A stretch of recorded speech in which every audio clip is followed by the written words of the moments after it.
ایک کھلے سبز میدان میں ایک طاقتور بیل کھڑا تھا، وہ فخر سے دوسرے جانوروں کو دیکھ رہا تھا اور بولا، میرے جیسے مضبوط جنگل میں کوئی نہیں۔ ایک ننھا پرندہ ایک درخت کی شاخ پر آ کر بیٹھا اور مسکرا کر بولا، طاقت کا مطلب صرف جسمانی قوت نہیں بیل بھائی۔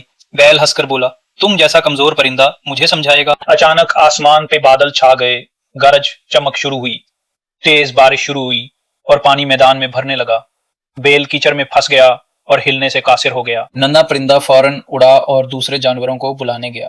خرگوش، ہاتھی اور کچھوے نے مل کر بیل کو باہر نکالا۔ بیل حیران ہوا اور بولا، تم نے میری جان بچائی۔ بل نے شرمندہ ہو کر کہا، آج مجھے سمجھ آیا، اصل طاقت دوسروں کو بچانے میں نہ کہ دکھاوے میں۔